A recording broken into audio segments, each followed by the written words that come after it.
Salut! Comme tout business, comme tout voyage, il y a des choses à éviter.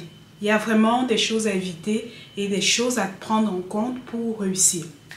Tu le sais certainement, je suis présentement en Turquie et je me suis rendu compte qu'il y a une certaine préparation.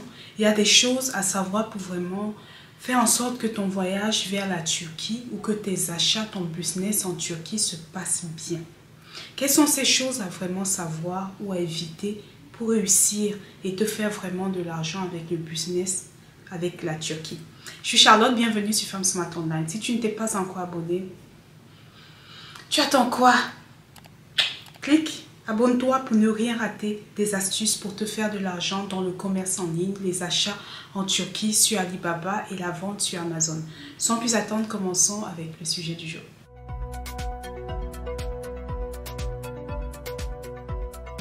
Il est important que tu saches avant de venir en Turquie ou avant de faire le business avec la Turquie, certaines choses. La première chose très importante que tu dois savoir pour vraiment réussir ton business avec la Turquie, c'est la préparation.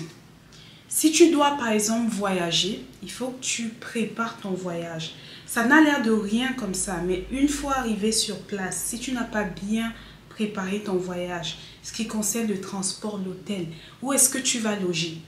Istanbul est grand. Si par exemple tu loges vraiment très loin des marchés, il y a des embouteillages énormes. Tu vas passer 2 heures faciles dans les embouteillages ou dans les transports. C'est très important pour toi de savoir est-ce que tu viens pour les vacances, est-ce que tu viens pour le business, et prends un logement qui est près de certains marchés. Je te donnerai par la suite les adresses des marchés et comme ça tu peux choisir les logements en fonction justement des différents marchés et de ce que tu veux acheter. Une autre chose, que tu viennes à Istanbul en Turquie ou pas, ça va être très important si tu veux faire du business ici, de prévoir ton budget et de t'y tenir. En fait, quand tu commences à acheter est facile. Tu vas te rendre compte qu'il y a tellement de choses qui coûtent moins cher. Tu veux, ah oui, je veux faire dans le textile. Le textile, c'est vaste. Oui, mais je vois les vêtements pour enfants. Ah ouais, mais ça, je vois les sous-vêtements pour grande taille. Ah, mais les vernis. Ah, Et finalement, tu te rends compte que tu es en train de dépenser dans des niches, des catégories vraiment différentes. Et si tu as une semaine pour séjour en Turquie, tu vas te rendre compte qu'au bout de 2 jours, 3 jours, tu risques de n'avoir plus d'argent parce que tu as tellement fait des achats. Donc, c'est très important de vraiment planifier ton budget.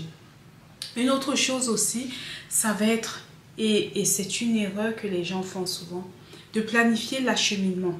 C'est bien beau d'acheter, mais il faut que tu saches exactement quelles sont les règles pour pouvoir acheminer ces produits. Quels vont être, par exemple, les frais de douane si tu as la douane à payer? C'est combien te coûte exactement le transport de tes marchandises? Est-ce que tu rentres dans tes frais? Des choses qui ont l'air banales comme ça, mais je te promets, ça peut complètement te déstabiliser. Autre chose aussi, c'est la langue. C'est très facile pour des gens qui parlent anglais de faire des achats.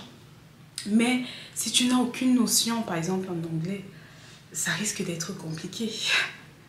Donc c'est mieux de vraiment t'entendre avec quelqu'un qui a l'habitude d'aller en Turquie ou qui va en Turquie. Ou alors, lorsque tu viens sur place, d'être accompagné. Oui, être accompagné, c'est très important. Il y a des personnes qui vivent ici et qui connaissent déjà l'environnement, qui connaissent les boutiques. Parce qu'en fait, ce que tu oublies ou ce que tu ignores, c'est qu'il y a en fait des endroits pour touristes. Il y a des endroits pour des acheteurs touristes.